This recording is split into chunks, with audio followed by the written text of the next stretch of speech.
Star Citizen, the future of cargo. That's what we're going to be talking about today.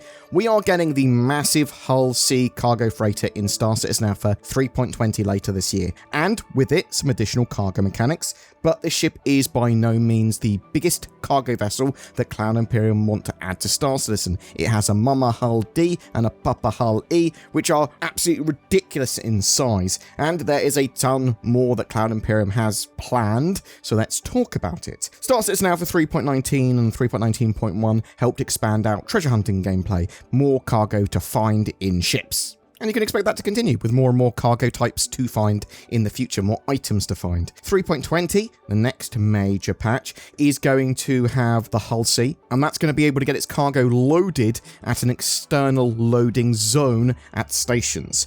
This could lead to the first sort of time we have costs and times associated with loading and unloading in-game. It looks to me at least to be the start of it. So times and costs associated with loading and unloading for cargo are incredibly important to Cloud Imperium's vision of cargo hauling and mining in Star Citizen. It's a way to add more value to cargo and to have its movement between areas be more meaningful. It also then helps differentiate different types of cargo hauler. So small, medium, large, and massive scale cargo haulers are all sort of different. Small scale, you can carry items potentially on you or just pick up a box. Typically, they're going to be like high value goods because otherwise, why would you do it? Medium sort of scale might be a caterpillar full of gold or manufactured goods or whatever, right? And then you've got sort of large scale, which is the Hull C. Maybe you'd have that full of steel. You probably wouldn't have it full of incredibly expensive things because that would be quite hard to do, but you could. And I suppose there's another level there, the sort of massive scale, which is the Hull D, the Hull E. They are stupid big. Again, you probably want low value, high volume, or maybe just things that are incredibly big that you're transporting. In the short term, there is a bit of concern that the addition of the Hull C without much change to the economy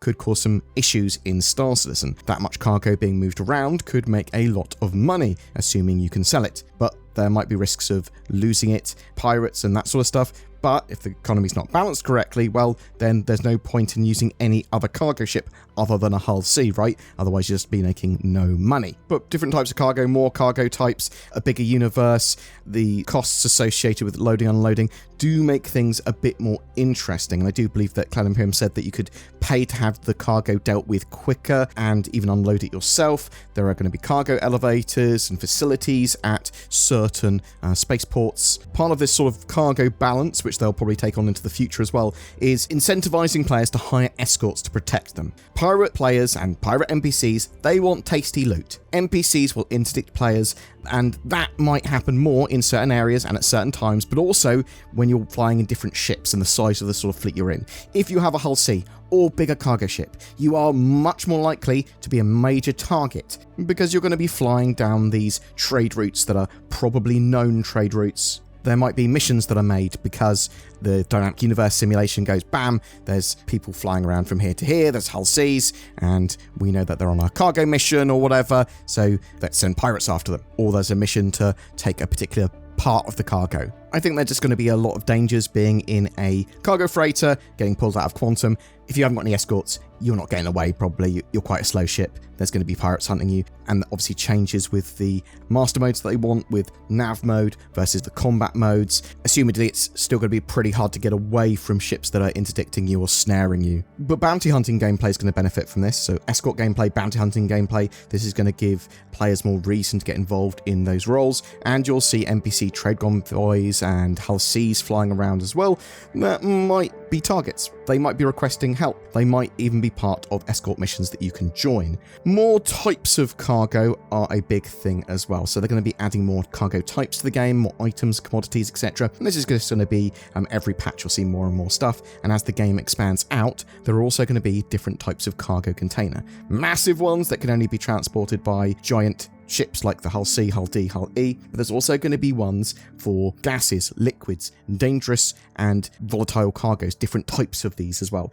Expect there to be specialist containers and transport requirements for some of these. They've talked about potentially transporting like animals and stuff in atmospheric containers. Also, expect there to be better cargo management in the future, allowing you to detach and jettison cargo from ships that have external cargo grids at least to better appease pirates, or because volatile cargo is about to explode, or even just to help detach it as part of your cargo management and loading and unloading. How are you going to move those huge shipping containers though? Well, you can move some reasonably large boxes with the hand tractor beam in game now, but for bigger boxes you'll need ship scale tractor beams or the facilities of stations, cargo decks or specialized facilities. Ship scale tractor beams are being worked on by Cloud Imperium now. Various ships will have access to them or be able to mount them in some way, and they have different sort of max masses that they'll be able to pull, though I believe multiple tractor beams can work together on the same target to help. The mighty SRV is a tow ship, and it has the largest tractor beam array that we are aware of currently. I mean, they might make some larger tractor beam ships in the future, and that should make short work of moving cargo around and attaching it to hull series ships.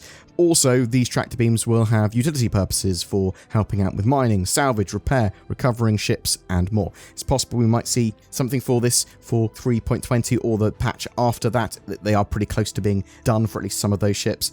Cloud Imperium are in the process of building out their dynamic economy as well.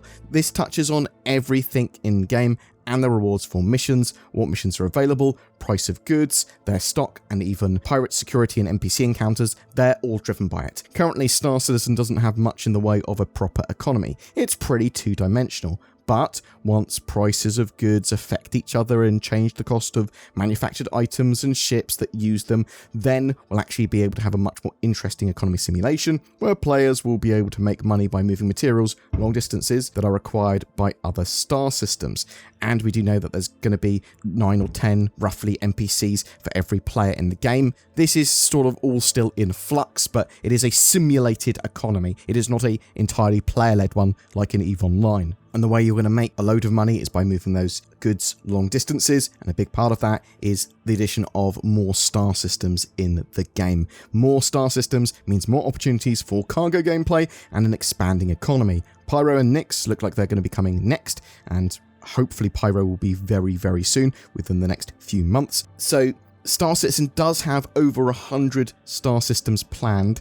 It is going to be quite a while before we have all of them in game, but prices that are dynamic and make sense due to the rarity of items in certain areas is going to be amazing. We do know there's going to be a level of crafting in Star Citizen and base building that's going to affect cargo in the economy too. Something else that's part of the expanded cargo gameplay that Cloud Imperium and Star Citizen have planned is getting the cargo decks at stations more functional. You being able to hire space there, use your hangars there, use those for missions, and you'll be able to store cargo in more areas. This will then allow you to wait a bit longer before selling, or at least wait until you can get a better price. I'm really interested to know if we can actually just use commodities in manufacturing processes and just go, bam, I want to turn this iron into steel, and then use a facility somewhere, and then I can take that elsewhere.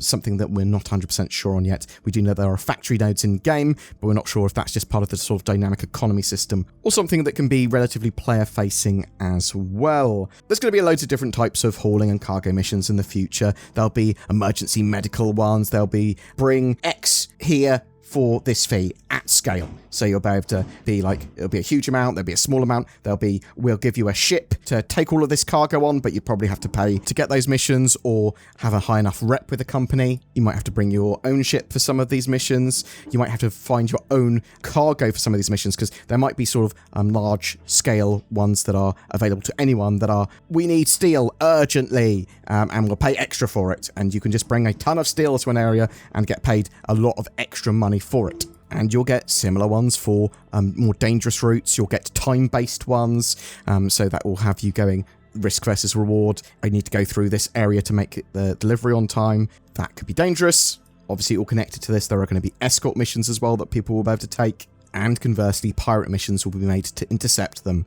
Smuggling is another interesting mechanic I'm really looking forward to, either hiding cargo on your ship or in containers that's shielded or can avoid scans is something that we know we're going to have. We do have a level of smuggling in game already. There are certainly goods that are illegal and you can make a lot of money from moving them from A to B. but there's going to be a lot more of that in the future and ways of potentially protecting your cargo from scans. We have heard that there are going to be different levels of scans and different inspections of goods. Potentially they were talking about having sort of security forces come on board your ship, maybe. We'll see how that sort of pans out. But there are certainly different legalities in different zones, and there's going to be more and more star systems that have more and more complex, or at least different legalities. So you're going to have to be aware of moving A to B might be totally legal and fine, but not from B to C. More than anything though, everything coming together is probably the most important thing about cargo and the economy. Until then, Star Citizen's economy is kind of faked rather than properly simulated, and we have to deal with irregular wipes that the alpha brings. I'm really looking forward to some of the interesting features with like the Kraken Privateer and the Banu Merchantman, shops on board your ships that you can set up with your own inventories and then sell all over the place, while also doing a bit of cargo hauling at the same time. And I do think that one of the biggest things that's going to affect the way cargo moves around the verse and a lot of the gameplay involved is manufacturing. Are bases able to produce ships, ammo, weapons, fuel, all that sort of jazz? So let me give you a scenario. You're in Pyro and you've got a big org and you're fighting another org and you want to dislodge them from Pyro. The way you do that, in my opinion, would be destroy their base and prevent them from being able to resupply. So if bases are able to do that, if they are a place where that you can build and recover and sort of rest, then finding enemy bases, destroying them, that's going to really, really change the way the sort of game works. And then when you come into a star system that you want to build a base in, you're going to have to bring a load of cargo and resources with you. Now, if that's not the way it works and you have to keep on shipping stuff in, well, you probably want a store area for cargo for your weapons and anything, munitions anyway, so you want a base for that. But it's just an interesting, is it going to be a constant flow of cargo ships from other systems coming in to refuel and sort of repair and rearm your and sort of restock everything? Or is it something you're going to be able to make yourself? I suppose in any of those cases, you are still going to need materials to be able to get those things done. We will talk more about that once we talk about bases a bit more, and persistent hangars, persistent habs, all that sort of jazz, which I do want to talk about in another video. I am also interested to know how the movement of actual ships and vehicles is planned to be done at trade and mass scale. So if I want to move a load of ships that I'm going to be selling in the future or something, is it only going to be fully assembled on carriers? Do I have to pilot those ships from one area to another or pay someone else to do that? Or can they be disassembled in large cargo containers and then carried on like a hull C or hull D or something? Right? I'm sort of interested to know where that's going to go. How are the manufacturing facilities of areas going to affect goods and cargo, their prices, and how goods move around? How are the risk versus rewards going to pan out with choosing your routes and how many escorts you hire? How volatile are prices going to be in the economy? Will players get used to paying off pirates rather than battling them? So pirates turn up to fight you, you're in a hull C, they can't possibly take that stuff home with them if they fight you and blow you up. So maybe it's just a good idea if they can get you to pay them off, right? And then you go your separate ways. I'm really interested to know what you think about cargo gameplay that's coming to Star Citizen in the future. I'm interested to know if you've heard anything else, if I missed anything out. What are you expecting from cargo gameplay in the economy? Are you excited for it, whether you be a pirate or a hauler? Are you expecting long-range routes in Star Citizen to be several hours or a long period of time to move cargo around? Or are you expecting actually it's not going to take that long? I mean, quantum and jump points. We don't know really how long it's going to take to use jump points. Do you have a hull C and you're excited for 3.20? Or are you more excited for the even larger hull series? Do you have a Banu Merchantman and are sad that they've paused it in production at the moment? Are you really looking forward to the dynamic economy? Or maybe it's Pyro, the new star system that you think is going to really, really improve the game and hope that it's coming soon with 4.0, whenever that may be. When do you think that will be? What are your thoughts? I'd love to hear from you in the comments below. Let me tell you a story from the book of NordVPN/BoredGamer.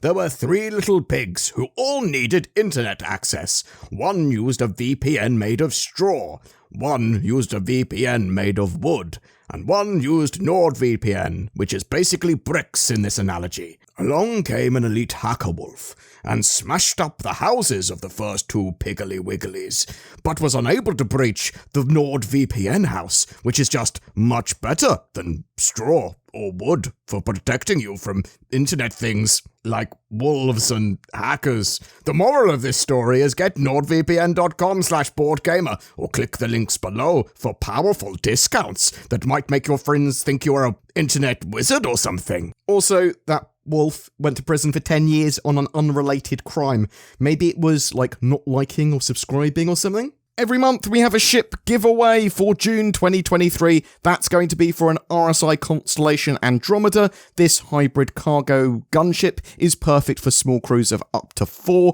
It comes with a P-52 Merlin snub fighter as well, along with lifetime insurance and game access. All you need to start playing Star Citizen. And all you have to do to be in for a chance of winning that is comment on any of my videos made during the month. More details in the video description below. If you would like to further support the channel, please consider pressing the join button under my videos for exclusive membership to the channel, or become a Patreon. I've already got a load of lovely people that do that, and it really goes a long way in allowing us to make daily content. Thank you so much to my channel members and Patreons, but thank you so much for just liking, subscribing, commenting, and watching my videos. Thanks so much for watching, and I'll see you in the verse.